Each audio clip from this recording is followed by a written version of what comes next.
Hai teman, selamat datang di channel Sekate New.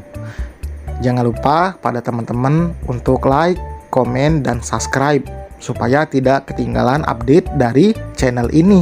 Mimin ucapkan terima kasih. Selamat menyaksikan. Wanita soleha milik Casanova.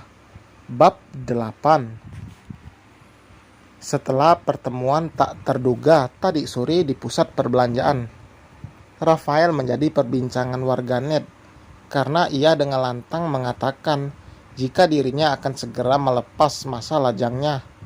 Akan ada hari patah hati nasional nantinya, karena sosok pujaan para kaum Hawa itu akan ada yang memiliki. Rafael jelas tidak memberi informasi soal nama Safa, karena ia tidak ingin nanti Safa malah akan diburu oleh para penggemar Rafael. Kenapa Rafael bisa yakin sekali menyebut Safa sebagai calon istrinya? Jelas karena Safa bahkan sudah menerima lamaran Rafael. Memang Safa tidak mengatakannya langsung pada Rafael, namun lewat kedua orang tuanya yang langsung disampaikan pada Rafael. Karena keduanya yang sama-sama sibuk dan sulit bertemu, membuat Alika dan Syafiq yang langsung bicara pada calon menantu mereka itu. Flashback. Safa mendekati sang ibu yang sedang menonton televisi. Kenapa gak berangkat ke rumah sakit? Bentar lagi, Mi. Saat itu Alika rencananya yang akan cepat untuk pulang mengurungkan niatnya. Ia ingin lebih lama di sana. Mi, kenapa? Dari tadi manggil terus, ngomong enggak. Kalau mau ngomong ya ngomong aja, pakai malu-malu kayak ke orang lain aja. Safa meremas ujung bajunya. Tidak biasanya ia segugup ini saat akan bicara. Untuk mengatakannya, ia harus meruntuhkan tembok ego dalam hatinya.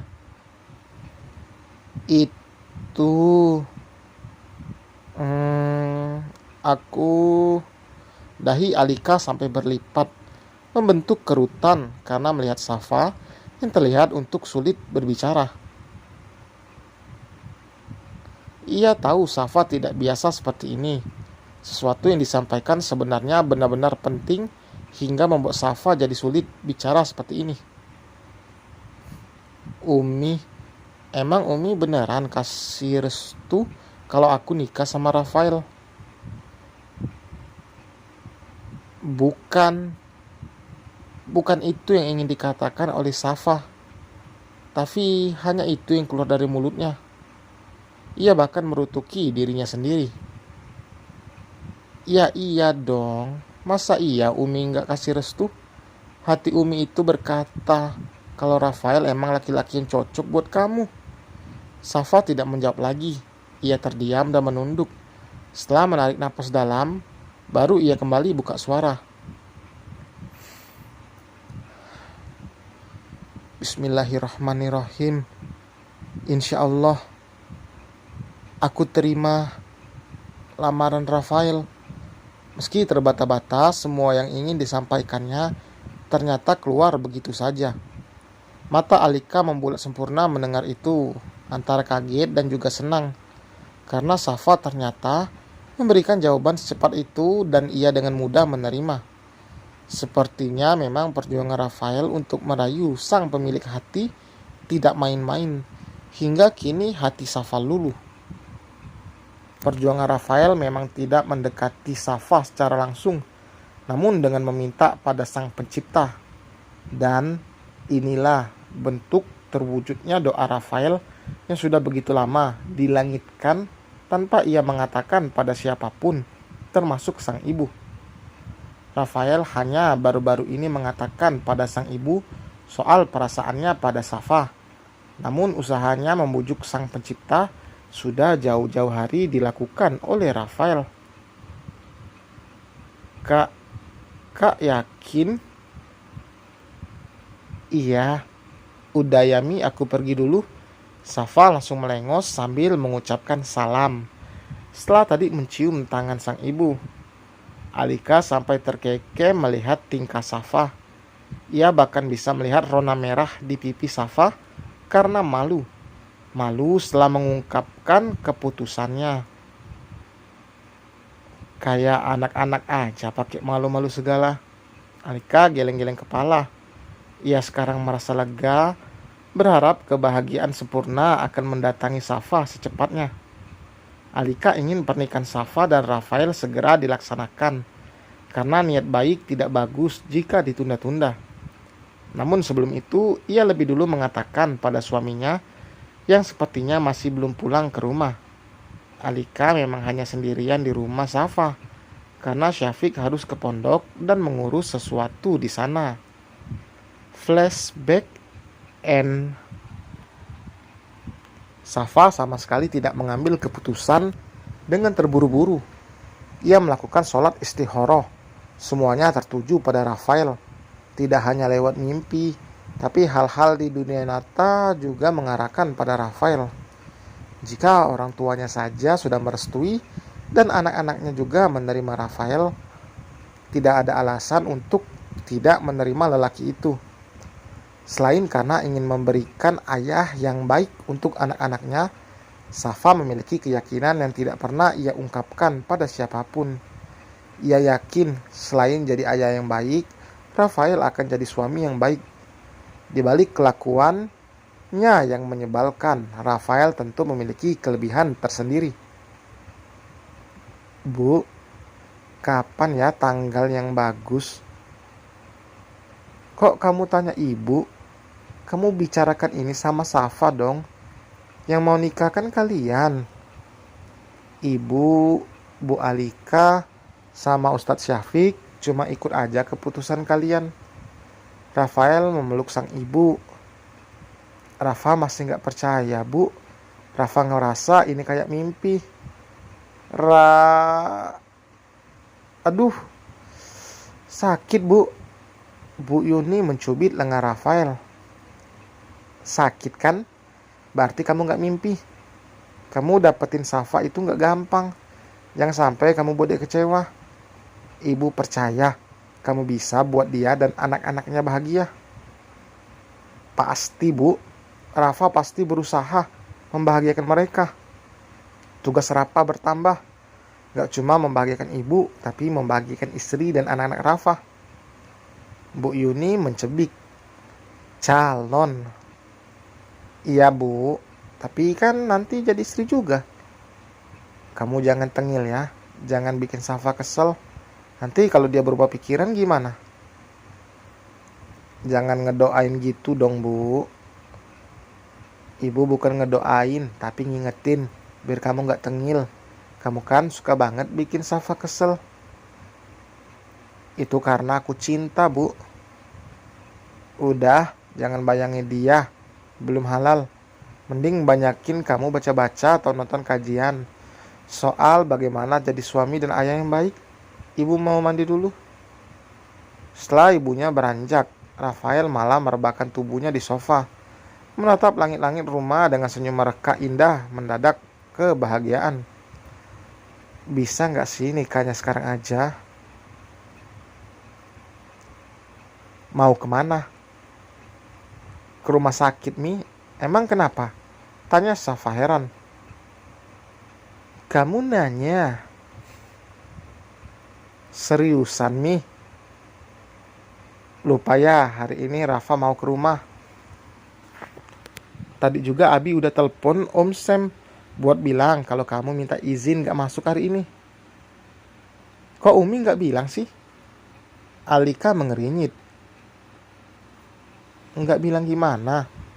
Orang tadi malam udah berapa kali Umi ingetin kok. Kenapa tadi mau ke salon? Ya buat perawatan. Apa sih, Mi? Gak gitu juga. Jam berapa kesininya? Ya sekarang. Kayaknya lagi dalam perjalanan menyeberang dari rumahnya ke sini. Keke Alika. Safa mengerucutkan bibirnya lalu kembali ke kamar untuk berganti pakaian. Tidak mungkin ia memakai baju dinas saat akan bertemu dengan calon suami dan mertuanya, bukan? Kedatangan Rafael dan Bu Yuni jelas karena untuk membicarakan soal tanggal pernikahan Safa dan Rafael. Teman-teman Safa pasti akan sangat kaget saat tahu Safa menikah dengan lelaki yang dulu sering membuat Safa kesal. Saat Rafael datang, Ale bahkan langsung duduk di sebelah Rafael. Ale yang sangat antusias saat tahu sang ibu akan segera menikah dengan Rafael. Mungkin kebanyakan anak tidak ingin memiliki ayah lain selain ayah kandungnya. Namun karena anak-anak Safa masih belum mengerti apapun saat Aska pergi, mereka tidak ada pikiran untuk tidak ingin memiliki ayah. Sekarang udah boleh manggil papa belum? Pertanyaan polos Ale berhasil mengundang gelak tawa orang-orang yang ada di sana, tak terkecuali Safa, yang biasa akan jutek pada Rafael. Tanyanya sama Mami, boleh nggak omnya dipanggil papa sekarang? Tapi tanyanya bisikin aja, biar Mami nggak malu, bisik Rafael. Ale turun dari sofa dan mendekati sang ibu lalu berbisik. Apa yang diminta oleh Rafael? Mata Safa sampai membulat mendengar itu. Belum sempat Safa bicara, Syafiq datang. Ale bahkan diminta diam oleh sang ibu karena akan ada pembicaraan serius soal pernikahan yang akan digelar. Tidak hanya keinginan Rafael untuk pernikahan itu digelar dalam waktu dekat. Seluruh keluarga pun menginginkan itu. Entah jika Safa, wanita itu terlihat malu-malu untuk mengutarakan keinginannya. Tidak seperti Safa yang biasanya yang akan banyak bicara. Mungkin hatinya sudah benar-benar terjerat. Dari pembicaraan mereka bisa disimpulkan jika akad sekaligus resepsi akan dilangsungkan 2 minggu lagi. 2 minggu cukup untuk mempersiapkan segalanya. Apalagi ada kenalan yang memiliki wedding organizer. Tema yang diusung sesuai keinginan Safa. Bukan pesta mewah, tapi lebih garden party. Itu salah satu impian Safa. Tapi saat menikah dengan Aska, resepsi mereka digelar di hotel bintang 5. Rafael sama sekali tidak keberatan. Ia akan mengikuti apapun yang diminta oleh Safa, dari mulai dekorasi, makanan, dan tema pakaian yang akan mereka kenakan nanti. Safa hanya akan mengundang keluarga dan teman-teman dekat saja. Rafael pun sama, meski pernah ada salah satu stasiun televisi yang menawarkan pada Rafael jika lelaki itu menikah maka akan disiarkan secara langsung. Namun Rafael ingin pernikahannya itu tidak diekspos media. Om, bobok di sini? Tanya Ale setelah perbincangan serius itu selesai. Kini mereka sedang bersiap untuk makan siang bersama. Enggak, Om bobok di rumah dong. Kakak enggak sabar dibacakan cerita sama Om. Soalnya kalau Mami yang baca, baru sedikit aja malah Mami yang tidur. Rafael tertawa kecil mendengar itu. Sudut matanya melihat Safa yang matanya membulat karena ucapan Ale yang tidak pernah salah itu. Entah apa lagi kata Safa yang akan dibuka oleh Ale. Tapi itu semua tidak akan berpengaruh pada Rafael. Meski ia tahu kekurangan calon istrinya, ia akan menerima. Namun yang ditakutkan Rafael adalah Safa yang mengetahui masa lalu kelam Rafael. Rafael sudah lama bertaubat dan tidak mengulangi hal yang sama. Namun tetap saja terkadang ia merasa tidak pantas mendapatkan wanita sebaik Safa. Namun jika ia tidak mendapatkan wanita baik, bagaimana ia bisa memiliki anak-anak yang baik agamanya? Nanti karena ibu adalah madrasah pertama untuk anaknya. Dan selesai, teman. Terima kasih telah mendengarkan. Jangan lupa like, jangan lupa komen, jangan lupa subscribe. Sampai berjumpa di bab 9. Bye.